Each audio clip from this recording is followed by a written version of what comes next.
Good morning, folks. This is Kent once again with KJS Painting and Renovations. I thought I would do a how-to video on how to do an old world texture. And so we have a house now that has lath and plaster walls.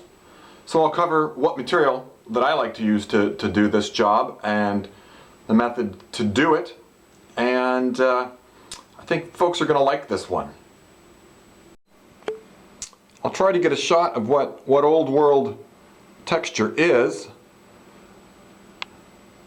If you can see that, that's the look we're going for. Here there's a crack. Oftentimes plaster will buckle. And the good thing about this is as opposed to like a smooth wall finish is we can do this without sanding at all. And it's a nice way to do walls. It's not a skip trowel knockdown. You can still wash this if need be, but this is kind of the texture we're going for, and I can show you folks how to do that. Okay, first I'll show you the materials we need. This wall, it might look rough on the camera, but it's really smooth. It's been painted a few times. It's smooth. It's a finish you can get without having to sand, without having to make a bunch of dust in the house. So here are the materials and the tools.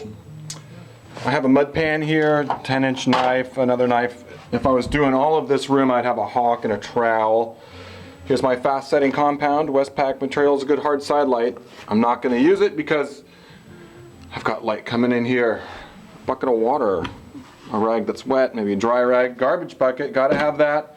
If this wall were smooth, I mean smooth, if it were glossy or eggshell, I would prime it first with a primer, or some people use a bonding agent. I've got a little brush, which I like to have. The paper tape, all important paper tape, 5-in-1 tool, the carpet knife, some blue tape. I've got a tarp. I do have my job site radio, shop vac. Basically any small job you think you have, it's going to take every tool you own. So those are the materials. And I'll do one thing. I'll show you something why to use this. I'll show you why in just a minute here. Okay, I'm going to demonstrate for you why we use paper tape. Well, first of all, normally if you want to get some tape off of the roll, you kind of just tear it like that. And so, but if you take this paper tape and you hold it and you try to shear it, I'm trying to go back and forth like this, try that, and it has some real shear strength, this tape does. So then we try to take some of the fiber mesh tape, like so. Normally you want to get it off the roll. You kind of tear it with the knife. Same thing. It sticks right on. It's real easy to use. But let's say you try to shear this. Watch what happens. It just easily moves. There's no shear to this. It doesn't give any strength. So when this, let's say if it were to go over this crack, when this goes on here, the crack will translate through to the top. It will come right through here. So whereas with the paper tape, once this is on here and there's a, almost a 1/4-inch thick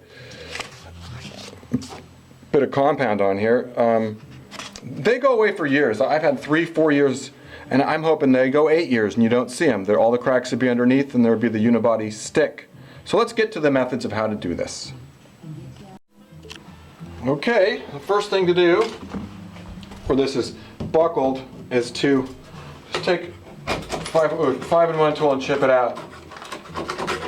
There's the crack and the plaster underneath,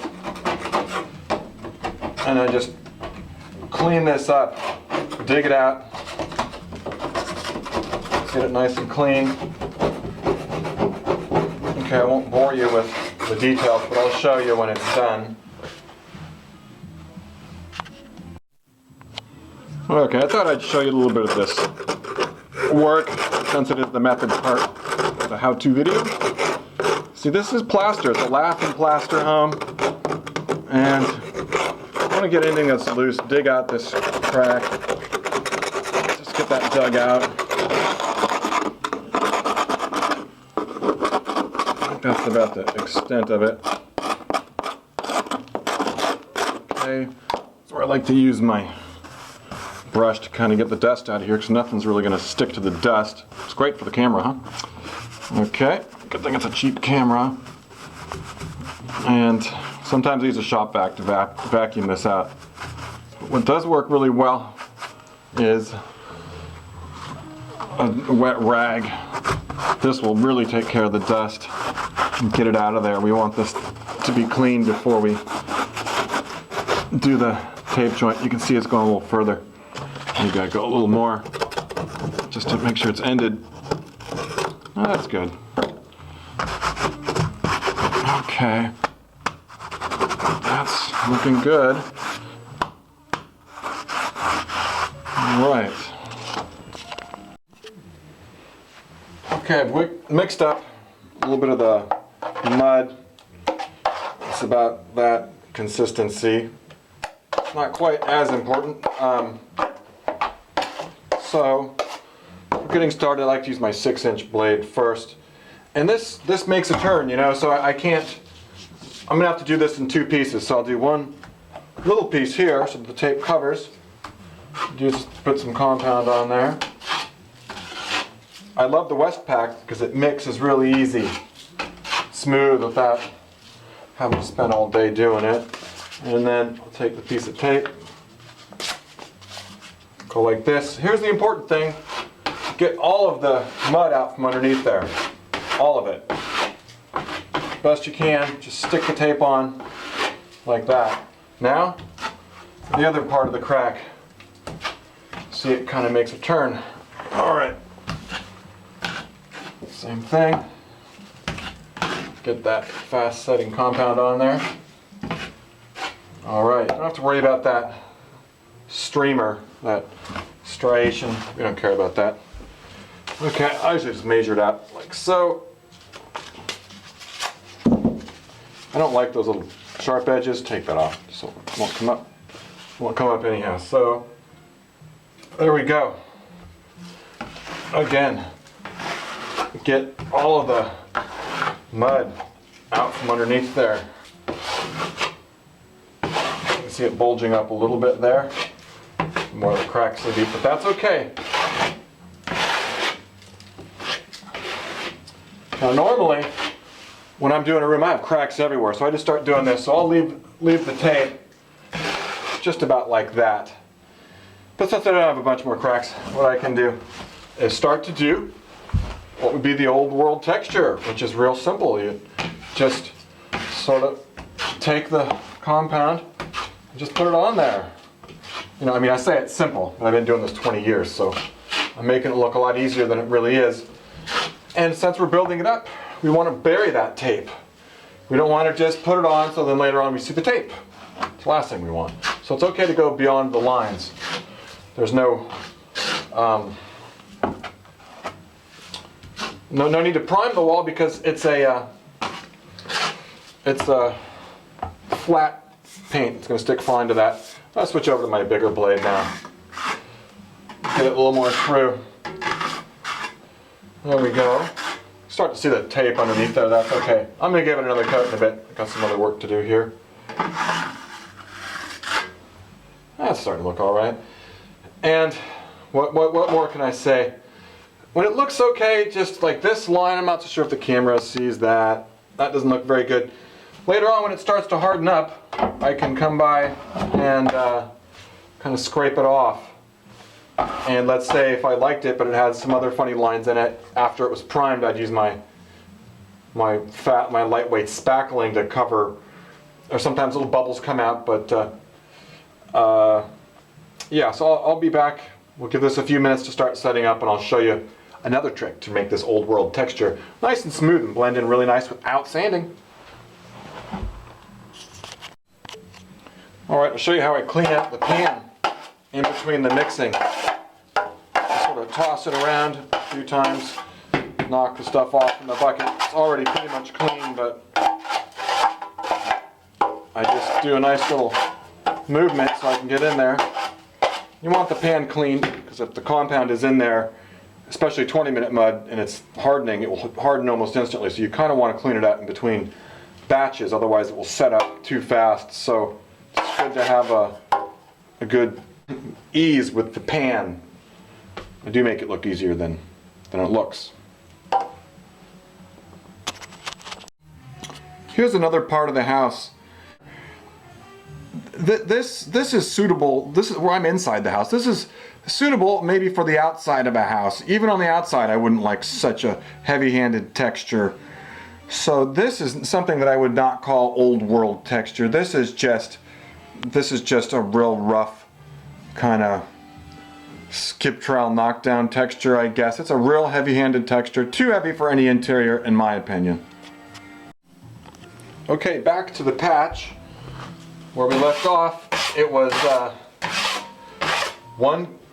I put the tape on, and then this is that first coat of the fast setting compound. You can see it's set here, and this is one great way to blend it in with the knife. But we're not blending now because like I say, I like to bury it. Plus, you can see that, so we're gonna do that. I usually switch over to the 10-inch blade at this point, but the way that these fellows did this, and the way it looks, it's like it's been painted, I'm going to use the continue with the 6-inch knife. I'll spread it a little bit further. And so, just kind of, the idea is to really get it on there. Don't skimp with it.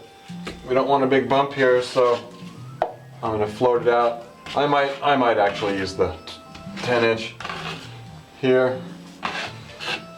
Kind of float this out, maybe like a little tendril going up over here.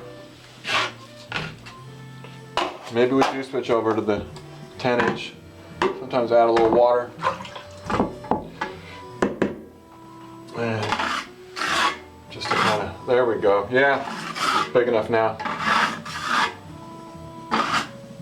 Got that edge. Blend that in a little bit more. Now I'm just lightly dragging the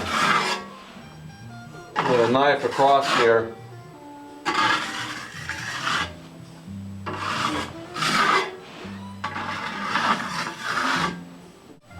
One trick sometimes is to get just a little, sometimes I'll go like this. Just kiss it and then, oh, now we got a little chunk in there. Try to get that off.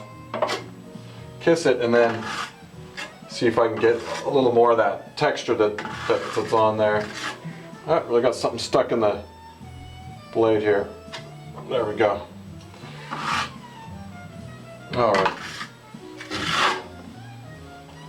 Once you get a good pull, don't try to make it perfect like I'm doing right now. I was lucky last time. Now I'm taking a little more time than I should with this, but that's fantastic. This is something we can work with now. So we'll let this dry and I'll come back and show you. Okay, now we have 2 coats of our fast setting compound on here. It's been about 30-40 minutes because it's 40-minute mud. And it's pretty dry here. And so what I'd like to do is take my knife, sometimes a bigger one, but we use a 6-inch knife here. And I just sort of knock off some of the high spots. Just kind of smooths it out a little bit. And we're using skill here, not muscle, because I came back before it got really hard, so we don't have to sand it. And that's going to blend in very well. There's paper tape under here, there's 2 coats. There's some tiny striations, and I'm removing them with this.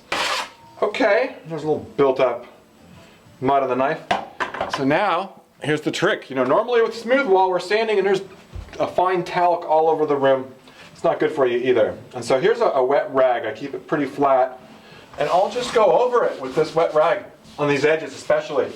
And I'll blend them in a little bit. This wall has been painted before. I turn the rag over because as it gets filled up, it starts to drag.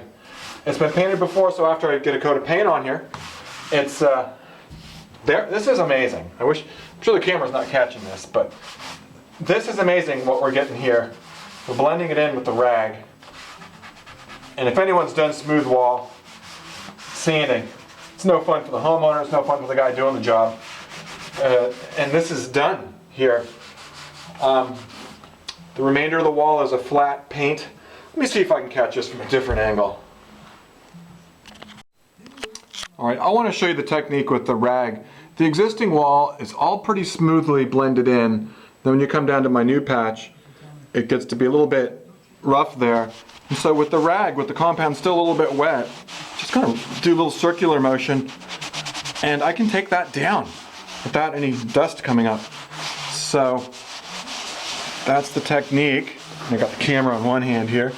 Nice to have two hands free, but in the days of cell phones and cameras and stuff, seems like we're doomed to have just one hand free. So let's see if I could get this from another angle. Here's another shot of this patch.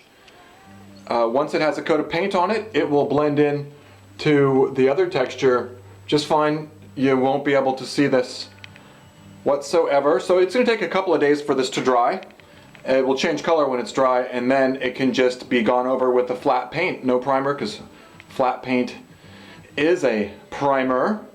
So I guess that wraps up this video. So this has been Kent with KJS Painting and Renovations. The S part of it stands for Schneeveis, so you get the Schneeveis guarantee here if you call me up. One other thing is I have over 100,000 views on the YouTube. So thank you all for watching the videos. I hope they're helpful, and if you don't want to do this sort of thing, you can give me a call or give somebody else a call, but thank you for watching the videos. All right, thanks.